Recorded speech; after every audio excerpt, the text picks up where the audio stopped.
vocabularies. So this is the most important part in English grammar, vocabularies. Because vocabularies আমাদের মনে থাকে না। এখন আমরা এগুলো কিভাবে কি করব? So I am going to share my experience, what I used to do, what I do usually. Still, I'm doing that because I have GRE's books and all. So আমি সবসময় চেষ্টা করি এগুলো করার জন্য। মাথায় রাখতে হবে vocabulary মুখস্থ করা কিন্তু এত সোজা না। ইটস নট লাইক আমি মেমোরাইজ করলাম আর আমার হয়ে গেল না। তুমি 2 দিন পরে সব ভুলে যাবা। সো মাথায় রাখতে হবে প্রথম যে শর্তটা, সেই শর্তটা হচ্ছে ভোকাবুলারিটা আমি কিভাবে ইউজ করতেছি সেই জিনিসটা। ভোকাবুলারি কখন মনে থাকে তার আগে আমাদেরকে জানতে হবে আরেকটা জিনিস। কি জানতে হবে? কোন learning method works effectively. So তুমি যদি মনে করো যে লার্নিং মেথডের মধ্যে আমার সবচেয়ে ভালো কাজ করে সেটা হচ্ছে অডিও ভিজুয়াল, মাথায় রাখবা audio visual learning method works best, because in this way you are hearing something and also at the same time you can see something that's happening just right before you. So এটা হচ্ছে কি audio visual. যেমন আমি তোমাদের যদি কি বলি move, move মানে কি?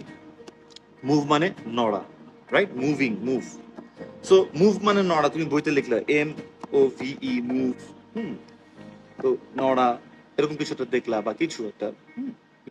এখন তুমি এইভাবে করে পড়লা, তুমি মনে রাখলা, দেখবা কি জানো তুমি কালকেরই ভুলে গেছো। তো তুমি হাজার হাজার ওয়ার্ড মুখস্থ করবে কিভাবে? তোমার তো অনেক ভোকাবুলারিজ লাগবে। তুমি IELTS এর যে সেকশনই যাও, রিডিং বলো, রাইটিং বলো, লিসনিং বলো, স্পিকিং বলো, যেখানেই যাও না কেন ইউ নিড ভোকাবুলারি। এটা হচ্ছে কি প্রথম। গ্রামারের আগে আমি মনে করি ভোকাবুলারি ব্যাংকটা আরো ইম্পর্টেন্ট। সো যাই হোক, তাহলে এখন কি করবো কেন? What should I do? এই ক্ষেত্রে what I recommend you guys, আমরা তো অডিও ভিজুয়াল ভাবে যদি কোনো কিছু পেয়ে যাই তাহলে তো আমরা সেখানে শিখতেই পারবো, that's different case.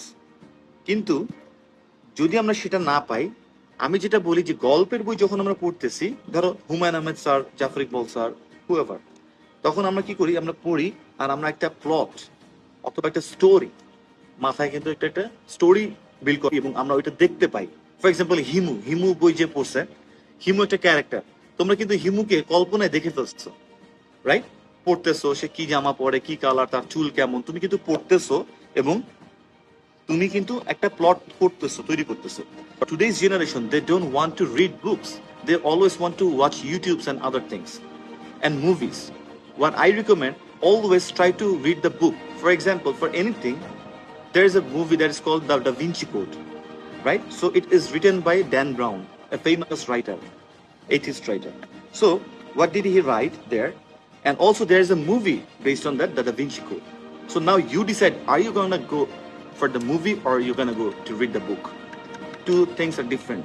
Believe me, I read the book before I watched the movie. So what happened there, to be very honest, like it gave me plenty of places, plenty of colors, plenty of plots. যখন আমি movie দেখতে গেলাম তখন দেখলাম যে কিছুই না, আমার কাছে একেবারে পাঁচশা লাগছে।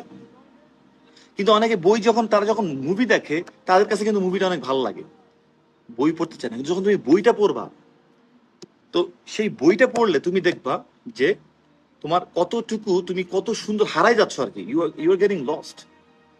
কত কালার, কত সুন্দর, কত কিছু, কত ডিটেইল। হ্যাঁ, ইভেন একটা নিঃশ্বাস যে নিচ্ছে সেটাও বইতে লেখে খুব সুন্দর করে, right? So in this case we have to cover bunch of things so that we can create plots and everything inside our head. So এটা হচ্ছে কি আমাদের একটা ব্যাপার আর কি, ঠিক আছে? তো মাথায় রাখতে হবে আর কি যে আমরা আলটিমেটলি কিভাবে এই জিনিসগুলোকে মাথায় নিব এবং কাজগুলো করব, because it's really tough. So এই জন্য আমি বলতেছি, যখন তোমরা বই পড়ো তখন সেই বইয়ের ভিতরে তোমরা প্লট তৈরি করো। সো যখন সেই প্লটটা তৈরি করো, সেই প্লটের ভিতরে কিন্তু যখন তুমি একটা ভোকাবুলারি পাচ্ছ না, মানে বুঝতেছো না এবং আটকায় গেছো একটা লাইনে, সেই ভোকাবুলারি মানেটা যখন তুমি এখানে আবার সেট করো, তুমি যে এনভায়রনমেন্টটা দেখতেছো তোমার মাথার মধ্যে, ওই ভোকাবুলারি কিন্তু সেটাতেই হিট করতেছে। সো মাথায় রাখতে হবে, তো যখন আমরা এই বইগুলো পড়বো আর এই ভোকাবুলারি থাকবে, তখন দেখবে কি এরকম কোনো সিনারিও বা এরকম কোনো কথা, এরকম কোনো প্লট যদি আসে, অটোমেটিকলি তুমি এই ভোকাবুলারিটা বলতে পারতেছো। It's gonna be super easy for you. So এইভাবে করে কিন্তু আলটিমেটলি ইট ওয়ার্কস, মাথায় রাখতে হবে।